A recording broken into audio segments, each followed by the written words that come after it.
พิธีปาฐกถาหวนคืน7 วันประวัติศาสตร์สำคัญของศาสตร์แผนกอุตสาหกรรมและการค้าแขวงบุรีคำไซได้จัดขึ้นในตอนเช้าของวันที่25สิงหาคม2026อยู่ห้องประชุมของตนโดยมีพนักงานหลักแหล่งนำพาคุ้มครองจากบรรดาแขนงการพนักงานวิชาการเข้าร่วมเสื่อม7 วันสำคัญของศาสตร์ที่นำมาปาฐกถาประกอบมี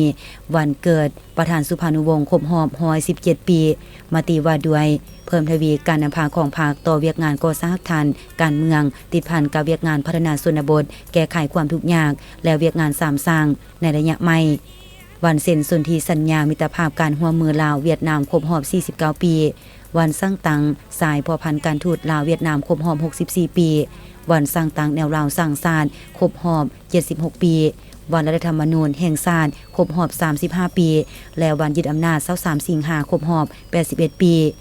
เป็นเกียรติขึ้นปาฐกถาโดยทานคอนสวรรค์สุกเกษมหัวหน้าแผนกอุตสาหกรรมและการค้าแขวงทานนางมณีทองอวนลาซีและทานตุยจันทมงคลรองหัวหน้าแผนกอุตสาหกรรมและการค้าแขวงหมุนเสือวันยึดอำนาจ23สิงหาภาคได้นำพาประชาชนลุกขึ้นยึดอำนาจการปกครองจากพวกลาเมืองขึ้นฝรั่งในทั่วประเทศนำไปสู่การประกาศเอกราชและสร้างตั้งรัฐบาลลาวอิสระในวันที่12 ตุลาคม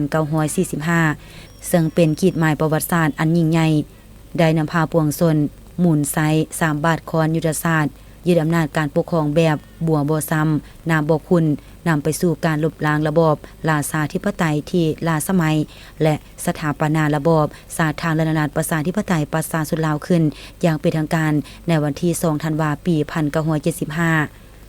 จุดประสงค์ในการจัดตั้งปาฐกถาครั้งนี้เพื่อเพิ่มทวีการศึกษาโฮมการเมืองแนวคิดให้พนักงานสมาชิกพรรคได้รู้เข้าใจอย่างลึกซึ้งเกี่ยวกับหมุนเสือประวัติศาสตร์อันล้ำค่าพร้อมทั้งเชิดสู่น้ำใจรักชาติจิตใจเอกราชเป็นเจ้าตนเองและสร้างความเข้มแข็งด้วยตนเองนอกจากนี้ยังได้แนใส่ปลุกระดมเข้าร่วมในภารกิจปกปักรักษาและสร้างสาพัฒนาประเทศชาติ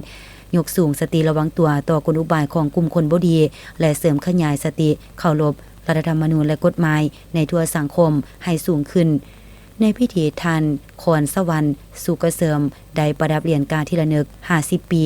ให้พนักงานบำนาญที่มีผลงานประกอบส่วนสร้างสาพัฒนาประเทศชาติวาวรวมวาวเฉพาะก็คือแผนกอุตสาหกรรมและการค้าแขวงอย่างสมเกียรติ